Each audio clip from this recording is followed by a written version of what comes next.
In life, every day we encounter situations. Some are joyful, some are painful, but it is never the event itself that determines who we become.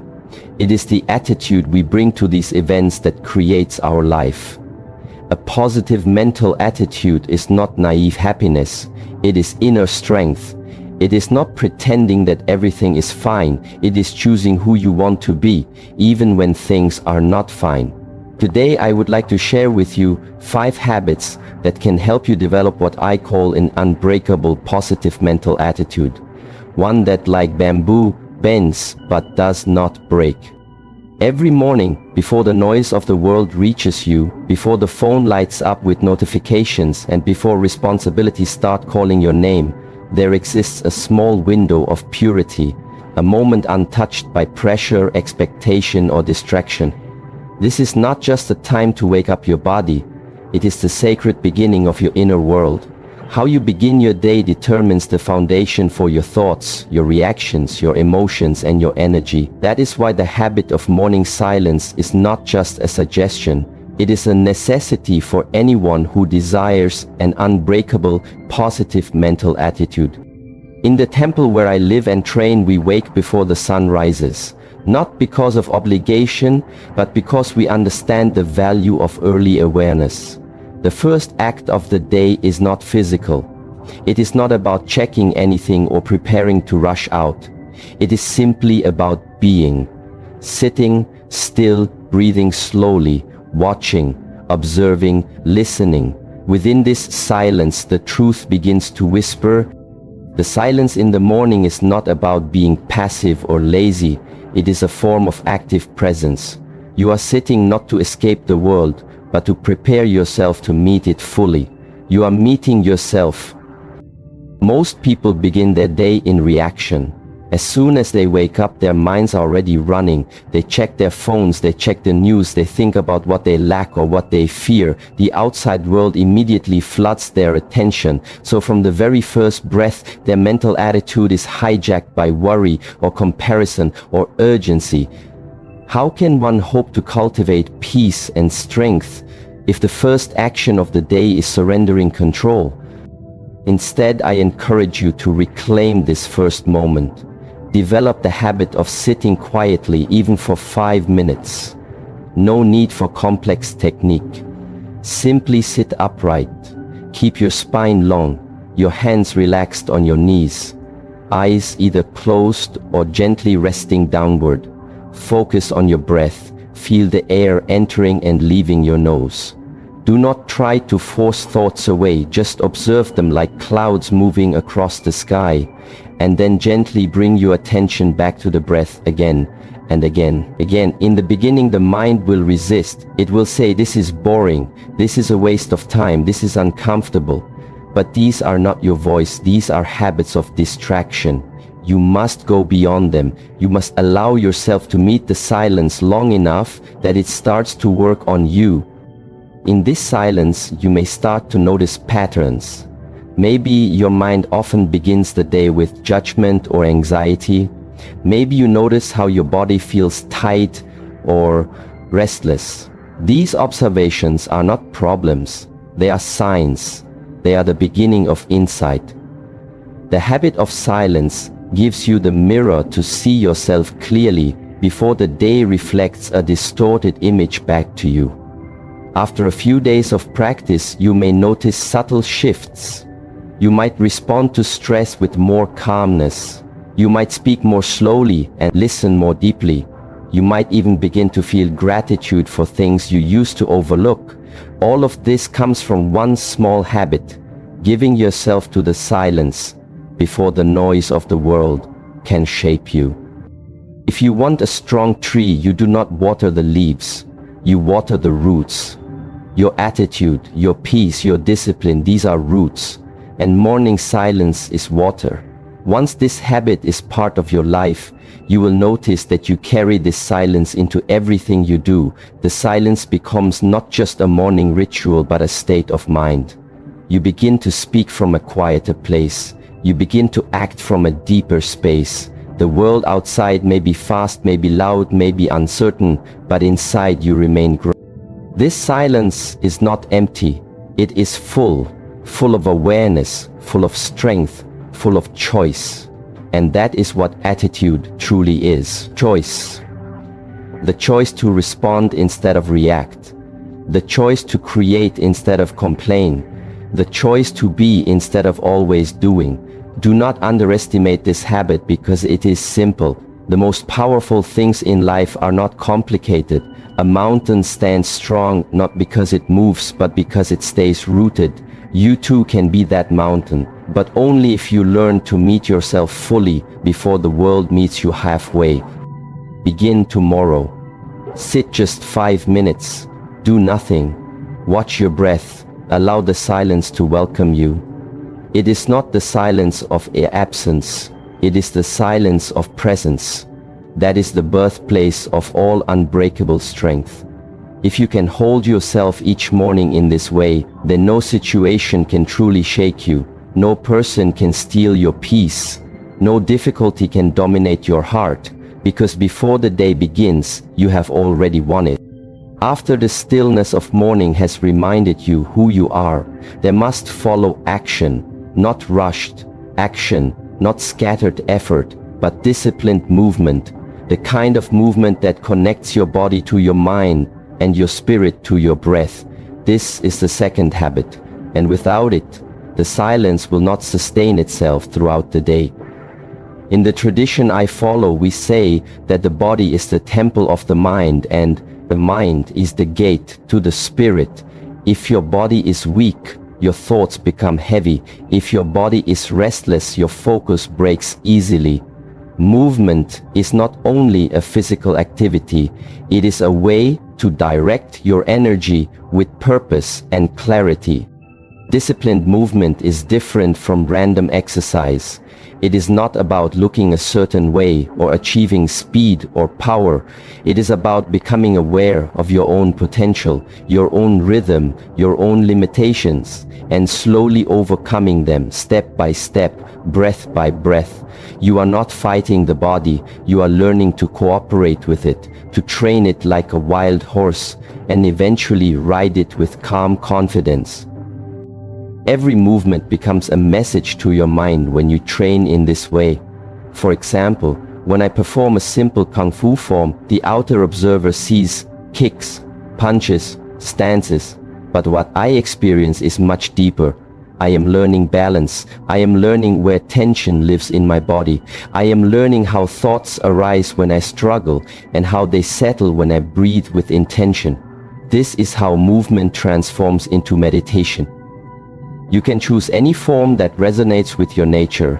It could be martial arts, it could be yoga, it could be mindful walking or stretching, but the key is to stay present, not to move on autopilot, and not to chase outcome.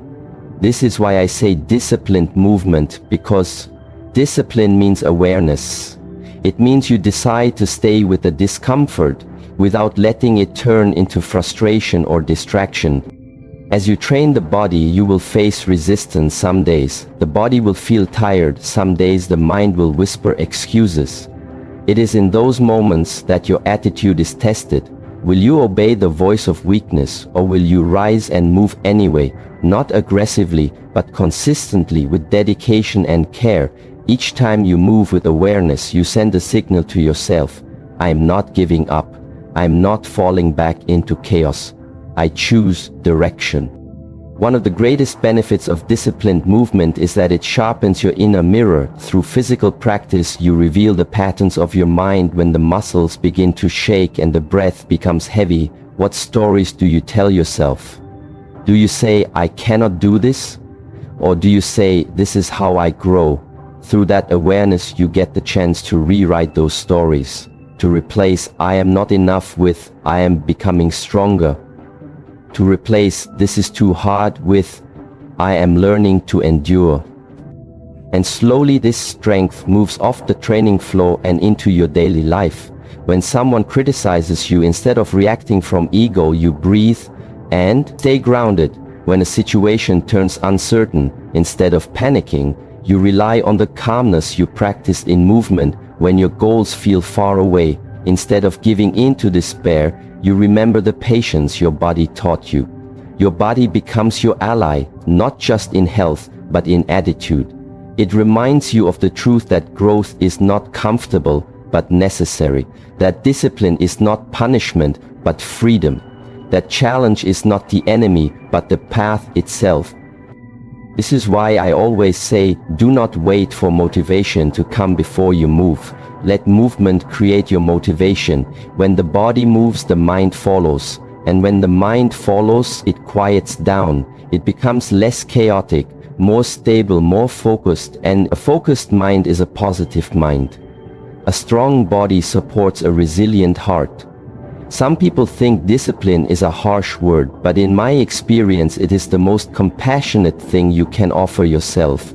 You are saying, I care enough about this life, this mind, this potential to train it, to shape it, to protect it from being lost in the noise of distraction and the pull of weakness. Each session of disciplined movement is a step towards freedom, not just physical freedom, but mental liberation. It is your way of saying, I am not a prisoner of habit. I am not defined by what I cannot do. I am defined by what I choose to do again and again, no matter how small, no matter how slow. So tomorrow, after you sit in morning silence, stand up and move. Let your breath guide your steps. Let your awareness stay in the body. Let your attention rest in the now. Do not rush. Do not compete. Simply move with purpose, with care, with strength. Your body is your first home. Treat it with respect. Train it with love, and you will discover that the positive attitude you seek does not come from the outside. It grows from within, with each breath, with each movement, with each step forward, even when it is difficult, even when it feels small, especially then.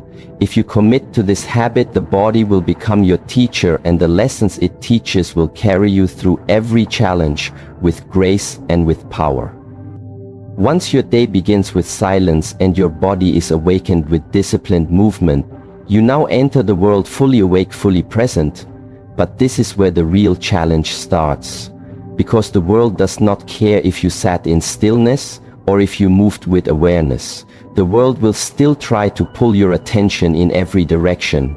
And this is why the next habit becomes essential, the habit of focused attention. Everything in life begins with attention. Where your attention goes, your energy follows. If your attention is scattered, your energy becomes weak. If your attention is hijacked by distractions, your mind becomes tired and your attitude becomes reactive instead of deliberate. This is why we train focus, not just to improve productivity, but to protect our peace. Many people do not realize that their attention is their most valuable resource.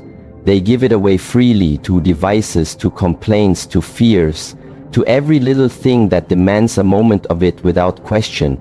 But if you are truly aiming to develop a positive, unshakable attitude, you must learn to treat your attention as sacred.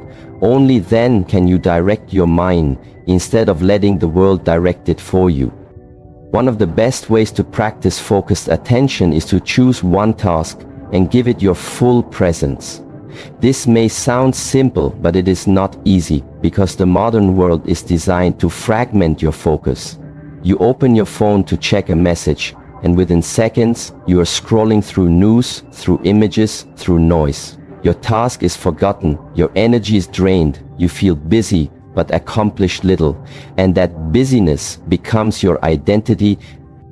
But what if you slowed down and chose to be fully present with what you are doing? If you are drinking tea, then just drink tea. Feel the warmth of the cup, smell the aroma. Notice how it feels as it enters your body. If you are speaking with someone, then really listen. Do not wait to respond, just listen fully. If you are working on something, then stay with it. Do not check anything. Do not let your mind wander to what is next. Just stay here. Through this simple yet powerful practice, you begin to regain control of your own mind. The monkey mind that jumps from branch to branch starts to settle. And in that stillness, your inner strength grows, because now you are choosing where your mind goes. And anything you choose consistently becomes a habit, and any habit you repeat with presence becomes a part of your character. People often think they need more time, but what they really need is more attention, because even 5 minutes of pure attention is more powerful than hours of distracted action. And the mind knows this. It thrives on clarity. It sharpens when it is not pulled in many directions. And a sharp mind sees clearly and responds wisely. Training focused attention also reveals something deeper. It shows you how much of your suffering comes from mental noise, not from reality, but from imagined stories, from unnecessary judgments, from wandering thoughts. When your attention is focused on the present moment, those stories lose their power, and what remains is simple life, direct life, the kind of life that does not overwhelm you but invites you to meet it with openness.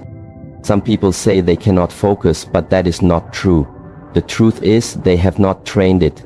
Focus is like a muscle. You must exercise it daily. Begin small. Choose one activity each day to practice full attention. Maybe it is brushing your teeth. Maybe it is preparing food. Maybe it is just walking down the street. Notice how many times your mind tries to escape, and each time gently return it back. Do this not with force, but with kindness and patience. Over time, your attention becomes steady, and from steady attention comes a calm mind, and from a calm mind comes clear choices, and from clear choices grows a powerful and positive attitude, one that does not collapse under pressure, one that does not fall into negativity, one that moves through life with presence and purpose. This is not about becoming perfect. It is about becoming intentional, about not allowing yourself to be owned by distractions, about remembering again and again that you have the power to choose where your focus goes, and by choosing wisely, you are shaping the quality of your entire day. Even when things go wrong, you can choose your focus. Will you fixate on what is broken, or will you direct your attention to what can be done? Will you stay trapped in complaint, or will you shift towards solution? Attention is not about ignoring problems. It is about responding with clarity instead of reacting with chaos. When you master your attention, you begin to master your reality, and this mastery is the root of peace. It is the seed of strength. It is the foundation of any unbreakable attitude, because now you are not a leaf blowing in the wind. You are the tree standing grounded. Tomorrow, as your day unfolds, notice where your attention flows. Bring it back when it wanders. Give it gently to what matters and protect it like a flame in the wind. Keep it steady, and you will begin to see how much brighter your inner light can shine, even when everything around you tries to dim it. After the mind has been stilled through silence, after the body has been aligned through movement, and after your focus has been refined and strengthened, the next layer of your inner world begins to show itself more clearly. This is the place where your attitude is truly shaped, not by what happens outside, but by what happens inside. And it is here that the fourth habit becomes essential, the habit of inner dialogue. Each day, whether you notice it or not, you are always speaking to yourself in your mind. This voice comments on everything. It judges, it compares, it explains, it repeats stories from the past and projects worries into the future. For most people, this voice is unconscious. It is like a stream that flows without control. And what many do not realize is that this voice shapes your emotions, your beliefs, and your actions more than any external event ever will. If you wish to develop a positive mental attitude that cannot be broken by circumstance, then you must begin to listen to this inner voice with honesty and care. You must ask, what kind of messages am I feeding myself every day? Because what you repeat to yourself becomes your truth, not the truth of reality, but the truth of your experience. And when the voice is filled with fear, doubt, anger, or blame, that becomes the world you live in, even if everything around you is going well. This is why we train the habit of conscious inner dialogue, not by pretending, not by forcing fake positivity, but by gently and firmly guiding the inner voice to reflect clarity and compassion. For example, if you face failure, the unconscious voice might say, "I am not good enough. I always fail. I will never get this right." But the trained mind, the one shaped through silence and movement and focus, hears those thoughts and replies, "This was hard, yes, but I am learning. I am not done. I am growing." This response does not deny the difficulty, but it refuses to let the difficulty define you. When you are tired, when you are disappointed, when things feel unfair, that is when your inner dialogue becomes most powerful. That is when it either becomes your enemy or your ally. The difference is awareness and habit, and the willingness to speak to yourself as you would to someone you deeply care about, not with false praise, but with truth and strength. Some believe that their inner voice is fixed, that it cannot be changed, but this is not true. The voice is a reflection of the mind, and the mind is trainable. It takes time, it takes patience, but it can change, and when it changes, your entire attitude shifts, because now, instead of being at the mercy of negative thoughts, you become the author of a different story, one based on resilience, purpose, and self-respect. Begin to observe how you speak to yourself, especially in the moments when no one is watching. When something goes wrong, when you feel behind, when someone criticizes you, what do you say to yourself? Notice if your words are harsh or hopeless. Notice if they take away your power or restore it. And then begin the practice of shifting the words just slightly, from "I cannot" to "I am trying." From "this is the end" to "this is a beginning." From "I am broken" to "I am healing." This shift in language is not for others to hear, it is for you. It is how you build an unshakable inner foundation, because when the outer world is chaotic, when things fall apart, you will still have that voice within that says, "I can meet this. I have faced struggle before. I will not abandon myself now." Speak these truths not just when things are good, but especially when things are difficult, because that is when your inner voice matters most. It becomes your guide, your companion, your quiet strength, and in time, this voice becomes so steady that it speaks even before the fear comes. It says, "Yes, this may be hard, but you are ready. Yes, you may feel pain, but you are not alone. Yes, you have doubts, but you are still moving forward." This kind of inner dialogue is not arrogance. It is not ignoring what is real. It is choosing what part of reality to amplify, what part to build on, and what part to release. It is training the voice to remind you that you are not your emotions, you are not your failures, you are not your past. You are the one who watches, who learns, who chooses again and again with more wisdom each time. As you practice this habit, you will notice your mood begins to change more quickly after setbacks. You will notice you are able to speak kindly to others even when you feel challenged. You will notice you spend less time in unnecessary suffering and more time in meaningful action. This is the power of inner dialogue. It shapes not just how you feel, but how you show up in the world. Let your inner words be simple and clear. Let them be your ground when the world is shaking. Let them be your fire when your motivation feels cold. Let them be your reminder that every day is a chance to start again and speak differently to yourself, and by doing so become different, not because someone else told you who to be, but because you chose who to become from the inside out.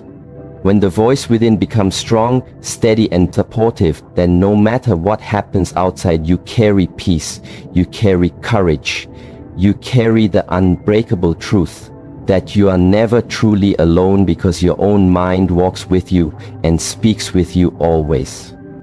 After you've begun your day in silence, after you've trained your body with disciplined movement, after you've learned to bring your attention into each moment, and after you've started guiding the voice inside your mind with care and strength, there remains one more habit that completes the circle. One more practice that locks everything in place, makes your positive mental attitude not just strong, but alive.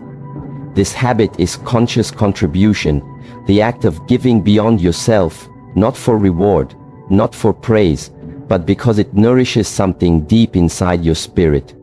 You can train your breath, your body, your focus and your thoughts, but if you do all of it only for yourself, something will always feel incomplete, like a warrior without a cause, like a flame that only warms the hand that holds it. Your true power, your true peace, your unshakable attitude becomes real when you share it, when you offer it to others, not with noise, not with ego, but with sincerity and presence.